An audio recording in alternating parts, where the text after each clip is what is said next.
Hello everyone, welcome back to all of you. It's something about me. Lucent polity की जो हमारी series चल रही है, आज हम उसमें अपना नेक्स्ट लेक्चर देखेंगे, अनुसूची शेड्यूल। तो हमें पता है कि संविधान में 12 अनुसूचियां हैं, लेकिन जब संविधान बना उस टाइम 8 अनुसूचियां थी। तो सबसे पहले हम ये देखेंगे कि अनुसूची क्या होती है। हम छोटी छोटी बातों का ध्यान रखना हमारे लिए काफ़ी इंपॉर्टेंट है। जब मेरा असिस्टेंट प्रोफेसर का जब इंटरव्यू था तो मेरा पहला क्वेश्चन ही यही था कि अनुसूची क्या होती है। अब अचानक से मैं आपसे पूछूं कि अनुसूची क्या होती है, तो आप अचानक से इस आंसर का जवाब दे पाओगे नहीं। थोड़ा सोचो, वीडियो को स्टॉप करो और देखो क्या आंसर है आपके पास। नहीं, हमें ये तो पता होता है कि हाँ 12 अनुसूचियां हैं, लेकिन जब ये कहा जाए कि अनुसूची को डिफाइन करो तो हम अचानक से हम स्टॉप हो जाते हैं।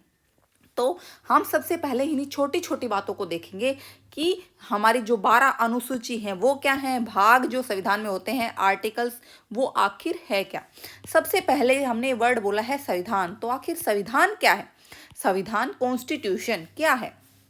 तो संविधान उन नियमों और कानूनों का समूह है, नियमों और कानूनों का समूह है जिससे किसी भी देश की शासन व्यवस्था को क्या किया जाता है, चलाया जाता है। ठीक है। तो अब हमारे संविधान में 12 तो अनुसूचियां हैं, 22 भाग हैं और 395 आर्टिकल्स, अनुच्छेद हैं।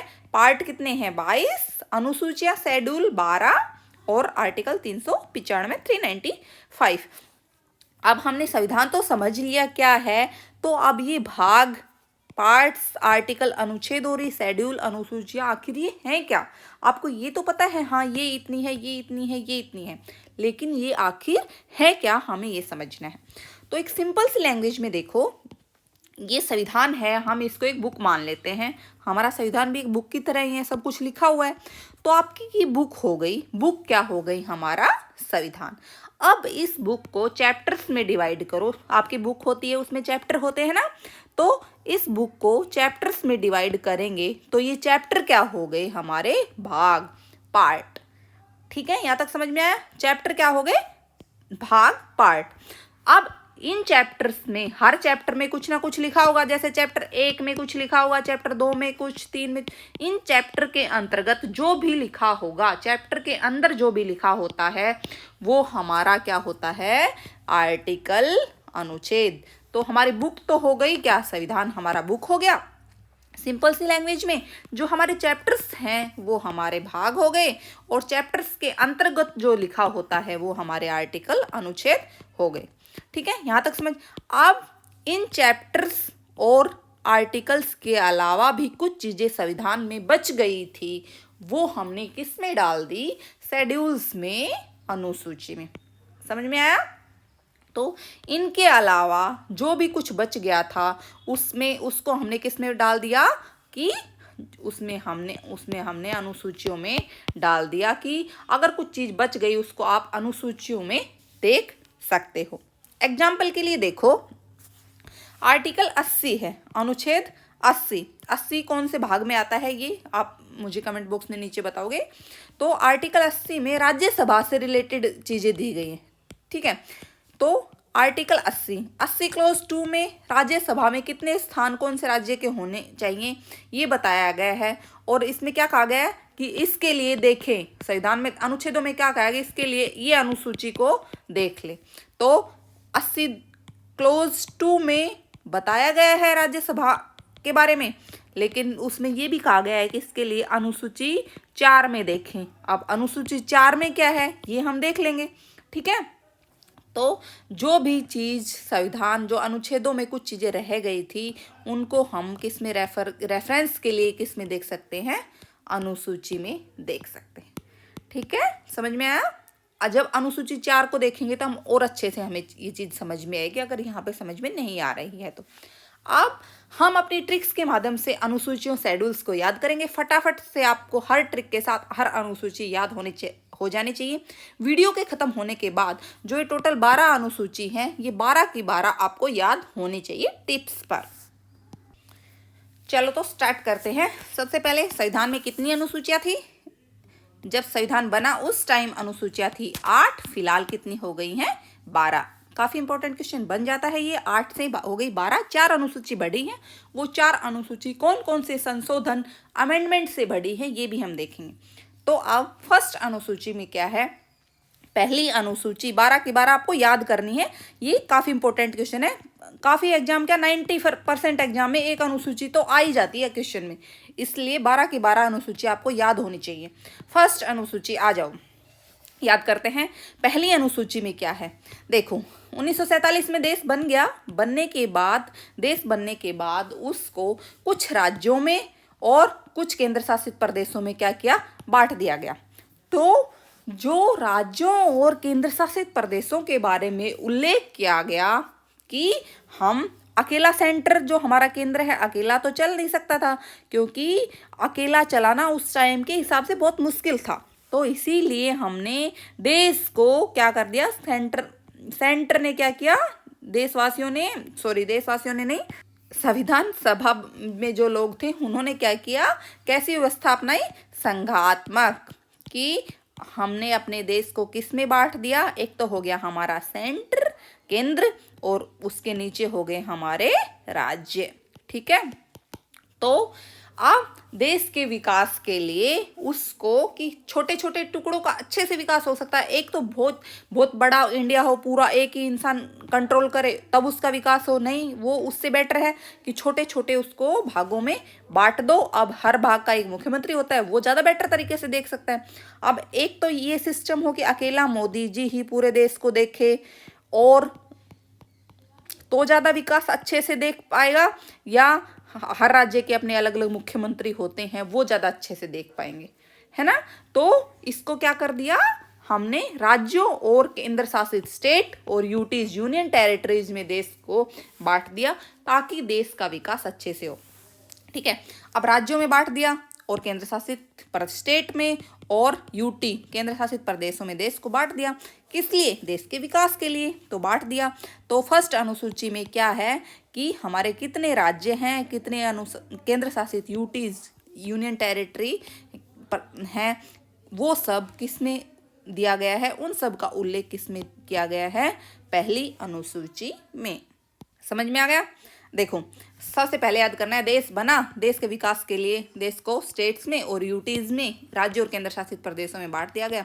अब विकास करना है भाई, फर्स्ट में हमें विकास तभी तो अच्छे से होगा तब जब उनको ऐसे डिवाइड करके ये किया गया। तो ठीक है, हम याद करने के लिए क्या करना है, हमें देश का क्या करवाना है, विकास करवाना है। इसलिए इसको जो राज्य है और यूटीज के बारे में पहली अनुसूची में उल्लेख किया गया है। तो फर्स्ट अनुसूची में राज्यों और यूटी के बारे में दिया गया है, केंद्र शासित प्रदेशों के बारे में। अब जल्दी से सेकंड में आ जाओ, हमें करवाना था देश का विकास। अब विकास के लिए भाई, अब ऐसे तो विकास होगा नहीं, कुछ काम नहीं करेंगे, लोग काम करेंगे तभी तो विकास होगा।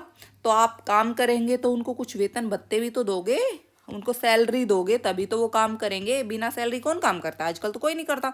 तो हम विकास तभी कर पाएंगे तब जो भी अधिकारी काम करेंगे उनको आप क्या दोगे, सैलरी।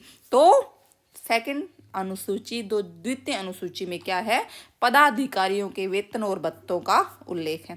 पहली अनुसूची याद हुई कि इसमें देश के विकास के लिए हमने इसको किसमें बांटा था, राज्यों में और केंद्र शासित प्रदेशों में। अब सेकंड अनुसूची में क्या है, अब भाई विकास करवाना है तो विकास के लिए उनको क्या करना, देना पड़ेगा वेतन और भत्ते।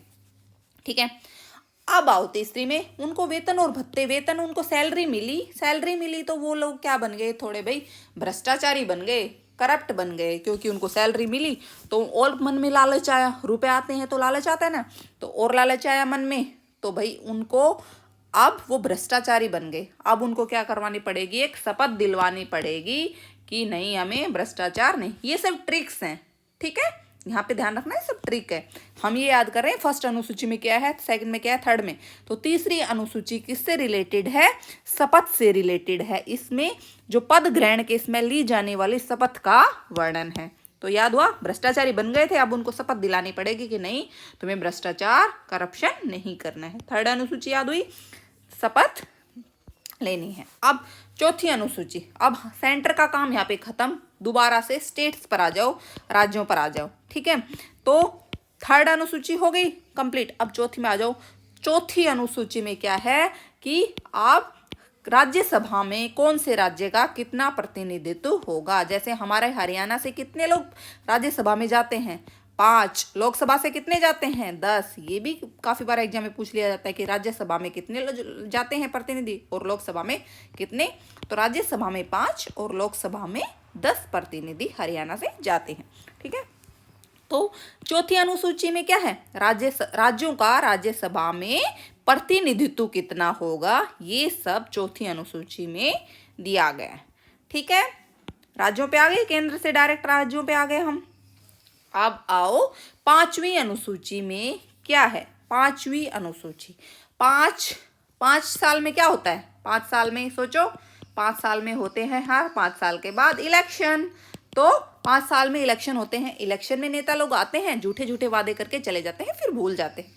तो वो हर बार 5 साल में आते हैं, SC ST लोगों को हम ये देंगे, लेकिन कुछ करते हैं नहीं।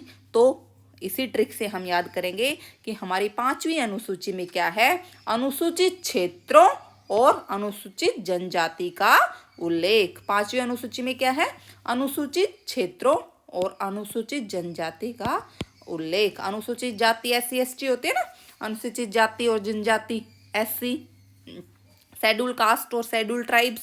ठीक है, तो 5 साल में नेता लोग आते हैं, अनुसूचित जाति और जनजाति के लिए झूठे वादे करके चले जाते हैं। इसी से हम अपनी पांचवी अनुसूची को याद करेंगे, अनुसूचित क्षेत्र और अनुसूचित जनजाति का उल्लेख। अब आती है छठी, 6th, छठी और अच्छा, 6 में कुछ मिक्स मैच हुआ दिख रहा है, तो इस 6 से हम याद करेंगे हमारी 6th अनुसूची को कि 6th अनुसूची में क्या है। देखो भाई, अच्छा 6। अब असम में क्या फेमस है, चाय। असम की चाय बहुत फेमस है। तो भाई मुझे असम की चाय बहुत ज़्यादा अच्छी लगती है, असम की चाय बहुत अच्छी लगती है, बहुत ज़्यादा अच्छी लगती है। लेकिन असम की चाय कब अच्छी लगती है, जब मेघ बरसते हैं, जब बारिश होती है, तो असम की चाय बहुत ज़्यादा अच्छी लगती है। मिजोरम बहुत ज़्यादा मज़ा आ जाता है उस चाय को पीकर, लेकिन कंडीशन ये होनी चाहिए कि चाय का कप पूरा भरा हुआ होना चाहिए। याद हुआ। 6th शेड्यूल में, छठी अनुसूची में क्या है कि असम की चाय बहुत ज़्यादा अच्छी है। मेघालय, जब मेघ बादल बरसते हैं तो वो चाय मुझे बहुत ज़्यादा पसंद है। तो बड़ा मज़ा आता है, लेकिन मज़ा तभी आएगा जब चाय का कप कंप्लीट होना चाहिए। तो 6th अनुसूची में क्या है, 6th शेड्यूल में असम, मेघालय, मिजोरम, त्रिपुरा के जनजातीय क्षेत्रों का उल्लेख। ठीक है, याद हुआ। अब आ जाओ 6th अनुसूची में। 7th अनुसूची में क्या है कि सप्ताह में होते हैं 7 दिन। ठीक है, एक सप्ताह में 7 दिन। अब जो केंद्र में, दूसरे एग्जाम्पल के लिए देखो, केंद्र में बीजेपी की सरकार है भाई, और राज्यों में कांग्रेस की सरकार है। तो ये क्या करते हैं, आपस में सप्ताह के 7 दिन क्या करते रहते हैं, लड़ते रहते हैं। तो 7वीं अनुसूची में क्या है, केंद्र व राज्यों के बीच शक्तियों का बंटवारा।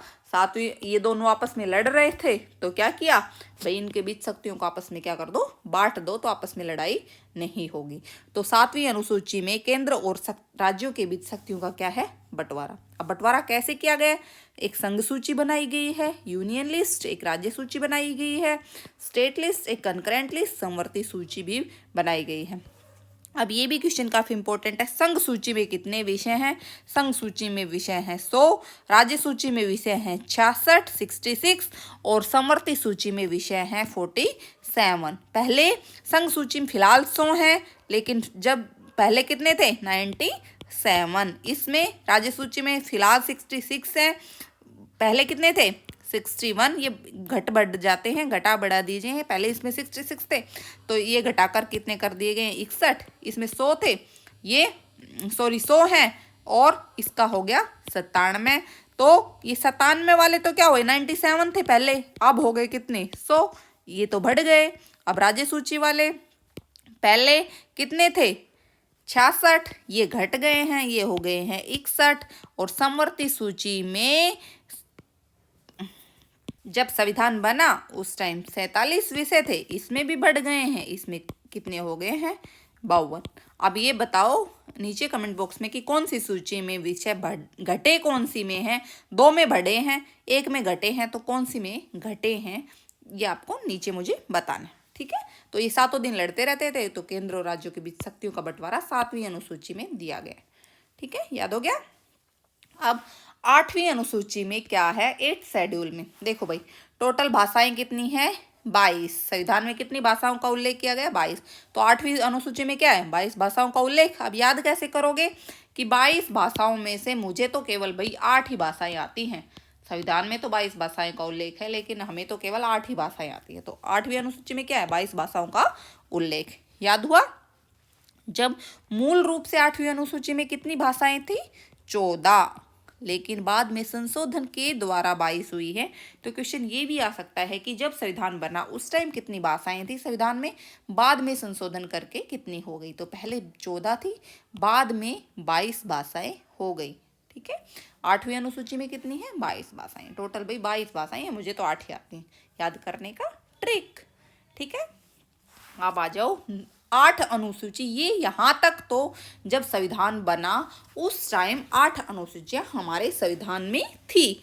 अब जो ये आगे 4 अनुसूचियां आएंगी, 9वीं, 10वीं, 11वीं, 12वीं, ये चारों अनुसूचियां हमने संशोधन के द्वारा, अमेंडमेंट के द्वारा संविधान में संशोधन करके बाद में इनको संविधान में क्या किया है, जोड़ा है।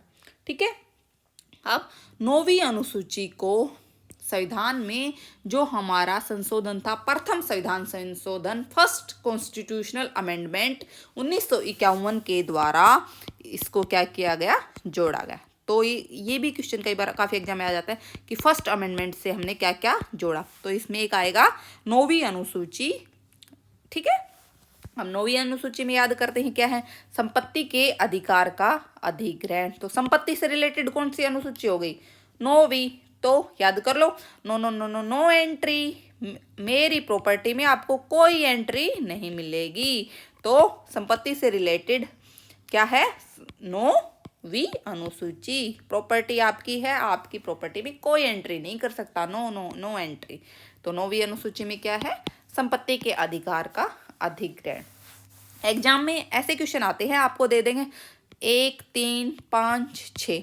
तो पहली अनुसूची में ऐसे 4, 6 यहाँ पे दे देंगे कि जैसे फर्स्ट अनुसूची में क्या है, क्या था, जल्दी से बताओ। तो फर्स्ट अनुसूची हमारी राज्य और केंद्र शासित प्रदेश, वो चीज़ यहाँ पे दे देंगे। तो ऐसे मैच वाला क्वेश्चन काफ़ी बार आ जाता है कि मैच द फॉलोइंग। ठीक है, 9वीं अनुसूची हो गई। 9वीं means no no no no no entry, हमारी संपत्ति में, हमारे प्रॉपर्टी में आपकी कोई एंट्री नहीं होगी। ठीक है, 9वीं अनुसूची होगी। फर्स्ट अमेंडमेंट पहले संशोधन से ये जोड़ी गई। अब आ जाओ 10। ठीक है, 10वीं अनुसूची 10th शेड्यूल में क्या है, 10, ये 10 दल बदल 10वीं क्लास में थे। तो भाई हम जो बार बार सेक्शन चेंज करते रहते थे, क्योंकि 10वीं क्लास होती है बोर्ड की क्लास, तो अच्छे सेक्शन में जाने के लिए हम बार बार सेक्शन चेंज करते रहते थे। सेक्शन चेंज करना, यहाँ पे हमें अपनी ट्रिक लगानी है। तो मतलब दल बदल, तो 10वीं अनुसूची किससे रिलेटेड होगी, दल बदल। बार बार सेक्शन चेंज किया तो थोड़ा सा माइंड लगा लो, दल बदल। ये सिर्फ ट्रिक है याद करने की। वैसे 10वीं अनुसूची में क्या है, दल बदल का प्रावधान। ठीक है, अब ये भी संविधान में बाद में जोड़ी गई है। तो ये कौन से संशोधन से, 52वें संशोधन, 52 अमेंडमेंट कब हुआ था, 1985 में 52वें संशोधन से ये संविधान में जोड़ी गई। ठीक है, 10वीं क्लास में बार बार सेक्शन चेंज करते थे, यही इससे हो गया दल बदल। दल बदल मीन्स एक दल से, जैसे कोई कांग्रेस का आदमी है वो बीजेपी में चला जाता है, बीजेपी का कांग्रेस में आ जाता है, ऐसे ये दल बदल करते हैं ना, यही है दल बदल का प्रावधान। ठीक है, 10वीं अनुसूची में क्या है, दल बदल का प्रावधान। याद हो गया। अब 11वीं अनुसूची, भाई 10वीं में तो बार बार सेक्शन चेंज कर लिया, लेकिन हमने सोचा ये अच्छी बात तो है नहीं कि दल बदल बार बार करना। तो 11वीं में क्या किया, सारे लोग मिलकर हम पंचायत बना के बैठे रहने लग गए। पहले तो दल बदल करते रहते थे, कभी इस सेक्शन में कभी उस सेक्शन में, लेकिन नहीं, अब ऐसा नहीं होगा। तो 11वीं क्लास में क्या किया, हमने पंचायत बना के बैठे रहने लग गए। तो 11वीं अनुसूची में क्या है, पंचायती राज संस्थाओं का उल्लेख। अब ये 11वीं अनुसूची कब जोड़ी गई? 73वें अमेंडमेंट से। 73 जो संशोधन हुआ संशोधन संविधान में, उससे 11वीं अनुसूची हमारे संविधान में जोड़ी गई। अब ये 73वां संशोधन कब होता है? 1993 में। ठीक है, तो 11वीं अनुसूची, 11वीं क्लास में हम पूरी पंचायत बना के बैठे रहते थे, तो 11वीं अनुसूची याद होगी, पंचायती राज संस्थाओं का उल्लेख। ठीक है, अब भाई आती है लास्ट अनुसूची 12वीं। हम क्लास में पंचायत बना के बैठे रहते थे, तो घर वालों ने बोला कि तुम पंचायत बना के ही रहते हो, यहाँ पर गाँव में तो पूरी पंचायत मंडली में बैठे रहते हो, अब चलो तुम्हें शहर में ले जाके स्कूल में दाखिला करवाते हैं। ऐसे पंचायत बना के तो पढ़ाई होने वाली रही। तो 12वीं अनुसूची में ट्रिक से याद हुआ। 12वीं अनुसूची में क्या है? शहरी क्षेत्रों में स्वशासन संस्थाओं का विकास। ठीक है, तो 12वीं अनुसूची में क्या है? शहरी क्षेत्रों में स्वशासन संस्थाओं का विकास। ये 12वीं अनुसूची कब जोड़ी गई? 11वीं 73वें संशोधन से, 12वीं 74वें संशोधन से। ये संशोधन भी कब हुआ? 1993 में। ठीक है, हो गई सारी अनुसूची याद। आज के लिए इतना ही। आपको हमारा ये लेक्चर कैसा लगा कमेंट बॉक्स में जरूर मेंशन कीजिएगा, और आगे ऐसे ही एजुकेशनल वीडियोज को प्राप्त करने के लिए हमारे चैनल को सब्सक्राइब कीजिए। Thank you.